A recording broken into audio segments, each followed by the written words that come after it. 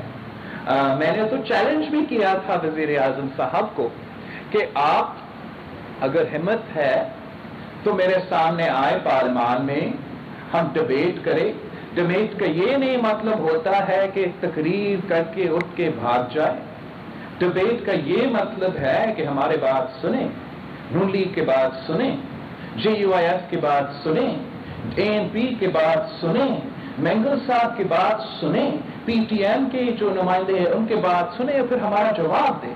لیکن ہمارا بہادر وزیر اعظم نہ ہمیں پارلیمان میں ہمارا سامنے کو تیار ہے. میں نے تو کہا تھا کہ آپ ٹیلی ویژن چینلز پہ پارلیمنٹری پارٹیز کا ہیڈز کا ڈبیٹ کرا دیں. میں تو عمران خان کو ٹی وی پہ بھی ڈبیٹ کرنے کو تیار ہے. آپ وہاں آ جائے، وہاں ہم سیاست پہ ڈبیٹ کرتے ہیں، کووڈ پہ ڈبیٹ کرتے ہیں، معیشت پہ ڈبیٹ کرتے ہیں. اگر آپ میں ہمت ہے تو سامنے آئے، مقابلہ کرے. مگر خان صاحب کا مسئلہ یہ ہے کہ وہ پاکستان کا وزیر اعظم بھی بننے کو تیار نہیں. خان صاحب کی مسئلہ یہ ہے کہ وہ پورا پاکستان کا وزیر اعظم بننے کو تیار نہیں ہے. وہ خوش ہے اس بات ہے کہ وہ پی ٹی آئی کے ٹرولز کے وزیر اعظم ہے، پی ٹی آئی کا ٹویٹر اور فیس بک کا وزیر اعظم ہے. مگر پورا پاکستان کا ہمیں اس وقت وزیر اعظم کی ضرورت ہے. ہمیں ایک سنجیدہ ایڈلٹ کی ضرورت ہے جو پاکستان کی تاریخ میں سب سے بڑے جو مسائل ہیں ان کا مقابلہ کر سکے. ان کو سمجھ تو آ جائے کہ کرونا کیا ہے، کووڈ کیا ہے، ایک پینڈیمک کیا ہے، اس کا سنبھالنے کے لیے آپ کو کیا کرنا پڑتا ہے. ان کو سمجھ تو یہ بات تو آ جائے کہ پاکستان ایک ذرائع معیشت ہے، اور اگر آپ جس طریقے سے کووڈ کو زبردستی پھیلایا، لوکلز کے خلاف کوئی قدم اٹھانے کو تیار نہیں ہوگا تو پورے پاکستان کی معیشت بیٹھ جائے گا. جب ہر کسان کا فصل خطرہ میں ہے، اس کا مطلب کہ پاکستان کی فوڈ سیکیورٹی خطرہ میں ہے. لیکن جب آپ کا وزیر اعظم صرف ٹویٹر اور فیس بک کا وزیر اعظم ہے تو اس کو تو احساس ہی نہیں ہوتا، اس کو محسوس ہی نہیں ہوتا کہ یہ کتنا سیریس ایشو ہے. آج تک وزیر اعظم صاحب نے معافی نہیں مانگا. کلیریفیکیشن نہیں دیا کہ اسامہ بن لادن شہید ہے یا نہیں. یہ آپ نے on oath floor of the house پہ کہا تھا. اس لیے آپ کو تو پتا ہوگا, پتہ نہیں وزیر اعظم کو پتا ہے یا نہیں, جو فلور آف دا ہاؤس پہ بات ہوتا ہے وہ آن اوتھ ہوتا ہے. آپ نے فلور آف دا ہاؤس پہ کہا تھا کہ اسامہ بن لادن شہید, امریکہ برا, وہ آ کے مارے, آ کے شہید کیا آپ نے کہا. اور امریکہ میں بیٹھ کے آپ کہتے ہو, امریکہ میں بیٹھ کے ہمارا وزیر اعظم کہتا ہے یہ تو ISI کے ٹپ پہ آپ نے اس کو مار دیا. تو سچ کیا ہے؟ اور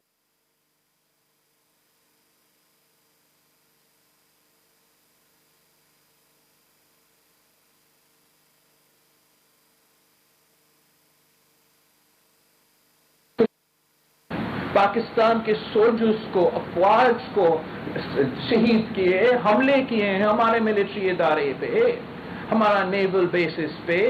کس نے, جو ہمارے جو شہید محترمہ بینظیر بھٹو کے خلاف, جس نے 1993 کا رمزی یوسف کا قاتلانہ حملہ کے پیچھے کون تھا, 1994 کا کو اٹیمپٹ, اسلامک کو اٹیمپٹ, جو پاکستان نہ صرف